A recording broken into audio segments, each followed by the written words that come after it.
बात आज पंडित जी ने कही कि माता किस प्रकार से बच्चों का निर्माण करती है। जब सत्यार्थ प्रकाश हम पढ़ते हैं तो सबसे पहले द्वितीय समुल्लास में जो विधान दिया गया है महर्षि ने उसे हम सबके सामने ला करके दिखलाया है, प्रेरणा दिया है, प्रकाश दिया है। क्या दुनिया के लोगों, अगर संतति का निर्माण करना चाहते हो तो इस प्रकार से करो। और सबसे पहले जो आज भाषा की चर्चा हमारे पंडित जी ने किया, हमें चंद पंक्ति याद आ गई। और ये कविता अभी मैंने कभी कहीं नहीं गाया, पहली बार आपके समक्ष गा रहा। हिंदी भाषा की बात आई, हम सब हिंदी भाषी क्षेत्र के रहने वाले हैं और हिंदी का कितना महत्व है शायद आप लोग नहीं समझ पाए हैं, क्योंकि हम अपने बच्चों को अंग्रेजी स्कूल में पढ़ाकर बड़े अपने आप को गौरवान्वित महसूस करते हैं। अगर माता पिता कुछ भी न पढ़ा लिखा हो, वे भी चाहता है कि मेरे बच्चे अंग्रेजी स्कूल में पढ़े। शायद आप भूल चुके हैं अपनी संस्कृति को। इस हिंदी भाषा का कितना महत्व है। आज से 20 साल पहले, 30 साल पहले जो पढ़े लिखे व्यक्ति हैं, हमारे माताजी, हमारे पिताजी, दादाजी, दादी जी, वो कौन से कॉन्वेंट स्कूल में पढ़े थे, लेकिन उन लोगों ने जो अपने बच्चों में संस्कार डाले हैं, क्या आज अंग्रेजी विद्यालय में पढ़ करके भी आप संस्कार दे पाते हैं? आर्य समाज यही चिंतन आपको देता है। इसलिए भाषा को समझिए और समझने के लिए मेरी इस कविता को दत्तचित्त होकर के सुनिए। हिंदी क्या है? हिंदी अपने भारत माँ की आन बान और शान है। हिंदी अपने बच्चा भैया, हिंदी अपने भारत माँ की आन बान और शान है। हिंदी से ही अंतर मन में जगता स्वाभिमान है। हिंदी से ही अंतर मन में जगता स्वाभिमान है। आप यहां से दूसरे स्टेट चले जाइए, उड़ीसा, गुजरात, और वहां जो आपस में चर्चा करने वाले लोग होते हैं अपनी अपनी भाषा में करते हैं। हम भी गुजरात जाते हैं 1 महीना के लिए, प्रति वर्ष सितंबर में जाते हैं। 1 महीना वहां व्याख्यान होता है। पंडित जी भी साल में 1 बार जाते ही है लगभग, और इन्हीं का वहां सब किया हुआ है। बहुत प्रभावित है पंडित जी से वहां। तो दूसरे स्टेट में जो भाषा में बात करते हैं, गुजराती में गुजरात वाले बात करते हैं, उड़ीसा में उड़िया भाषा में उड़ीसा वाले बात करते हैं, बंगाल चले जाइए लोग बंगला में बात करते हैं। वहां अगर हम उस भाषा को नहीं जानते हैं तो अपने आप में हीनता का महसूस होता है। कुछ भी बोले, गाली भी दे दे तो समझ में नहीं आएगा। राजगीर में ऐसा होता है। राजगीर में बहुत से सैलानी दूसरे देशों से आते हैं और वहां के लोग जब हिंदी भाषा में बात करते हैं वो समझते नहीं, उन्हें अटपटा सा लगता है। तो उस भाषा में बोलने वाले लोग उसको पूरे राजगीर घुमाते हैं, उसका स्वाभिमान वहां दब जाता है। इसलिए भाषा की गरिमा को समझिए और भाषा को बना करके रखिए, और यह स्वाभिमान होना चाहिए हमारा। हम जहां भी जाएंगे हिंदी भाषा का प्रयोग करेंगे, इसलिए लिखना पड़ता है। हिंदी अपने भारत माँ की आन बान और शान है।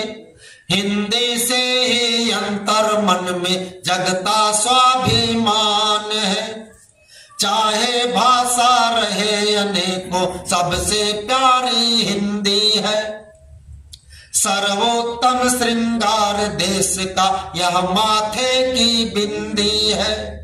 इसी मातृभाषा की रक्षा में सबका सम्मान है। हिंदी से ही अंतर मन में जगता स्वाभिमान है। अगली कड़ी, इंग्लिश अरबी फारसी लैटिन ये सबकी पटरानी है। समझ रहे ना? इंग्लिश अरबी फारसी लैटिन ये सबकी पटरानी है। एक सूत्र में राष्ट्र को बांधे इसकी गजब कहानी है।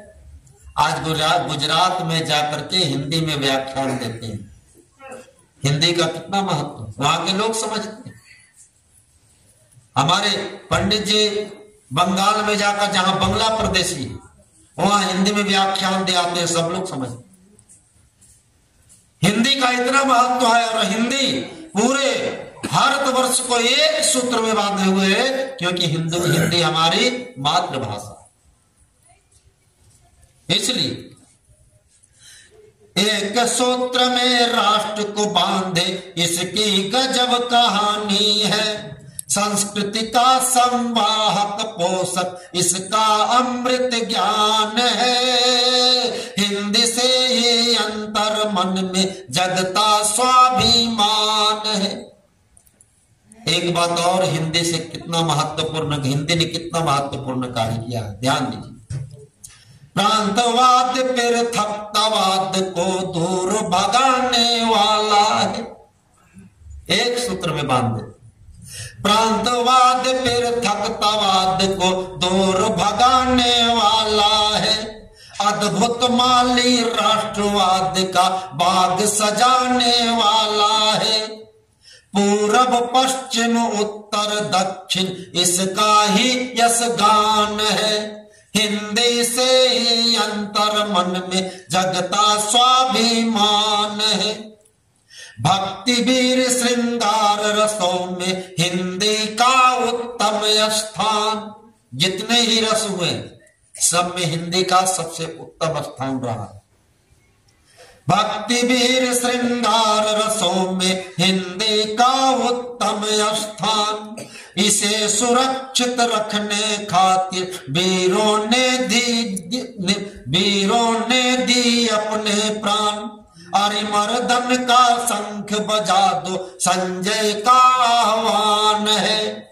हिंदी से ही अंतर मन में जगता स्वाभिमान है। हिंदी हिंदी हिंदी हिंदी हिंदी की जयकार करो।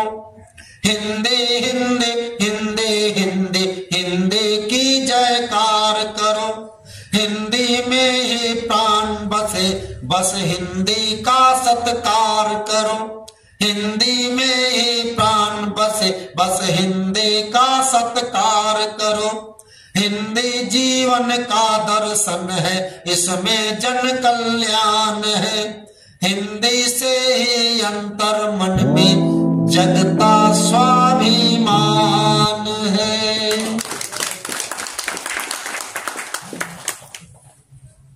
भाषा का इतना महत्वपूर्ण स्थान है हमारे।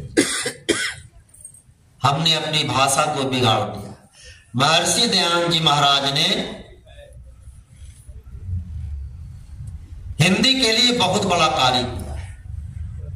आज जो हिंदी का अस्तित्व देख रहे हैं इस काल में, इसमें महर्षि दयानंद का महत्वपूर्ण योगदान रहा। जब स्वामी दयानंद जी महाराज कलकत्ता प्रवास में जाते हैं और वहां केशव चंद्र सेन, जो उस समय ब्रह्म समाज के बहुत बड़े नेता होते, बहुत बड़े समाज सुधारक हुए बंगाल के, स्वामी दयानंद के व्याख्यान की व्यवस्था उन्होंने की थी।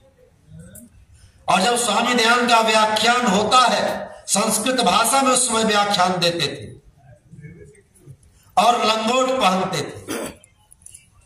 वहां पे पंडित केशव चंद्र सेन ने स्वामी दयानंद से कहा कि आप बड़े विद्वान हैं, पांडित्यपूर्ण आपका व्याख्यान होता है, आप आम जनों के बीच में व्याख्यान देते हैं, इसलिए मेरा 2 निवेदन है आपसे।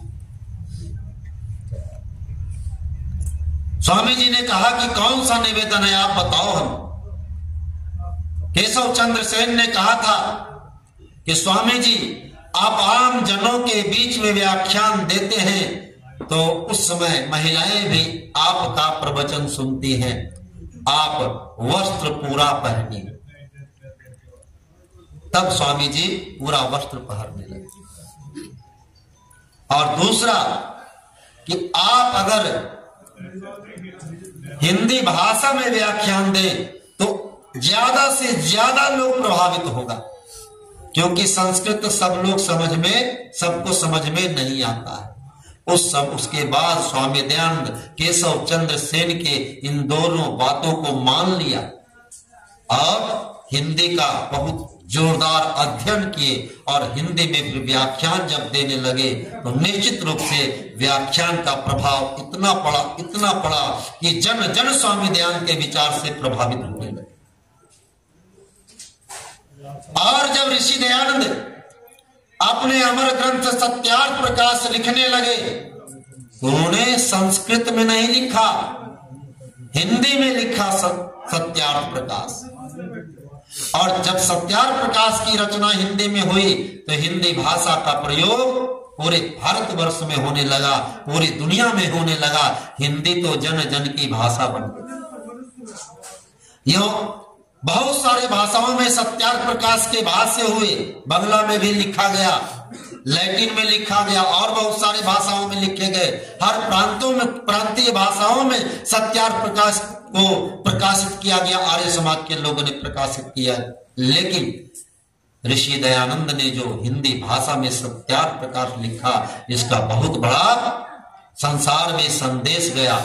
आज संसार के लोग हिंदी सीखना चाहते हैं, ये महर्षि दयानंद की महती कृपा है। इसलिए आइए, महर्षि दयानंद ने जो आर्य समाज का निर्माण किया, प्रातःकाल एक व्यक्ति ने पूछा कि ये बताया जाए कि आर्य समाज क्या है। आर्य समाज की स्थापना महर्षि दयानंद सरस्वती ने क्यों की? मेरी प्यारी माताओं बंधुओं, आर्य समाज आज के कालखंड में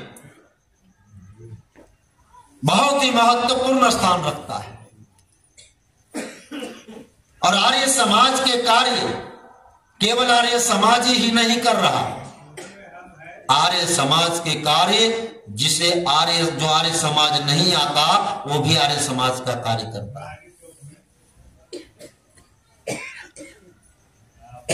जिस समय महर्षि दयानंद सरस्वती ने आर्य समाज की स्थापना किया था, उस समय आर्य समाज के बारे में लोगों ने परिकल्पना किया था। कवि ने लिखा है कि ऋषि दयानंद जब आए थे यहां विदेशी शासन था, आर्य समाज का उस बेला में सबसे ऊंचा आसन था। कितना बड़ा अस्तित्व आर्य समाज का। जज फैसला करता था, साक्षी देते थे जब आर्य समाजी, कांप गए थे सभी विधर्मी, लोभी लंपट कायर काजी। हुआ देश आजाद आज पर, वैसी अब नहीं कुवत है, आज देश में आर्य समाज की सबसे अधिक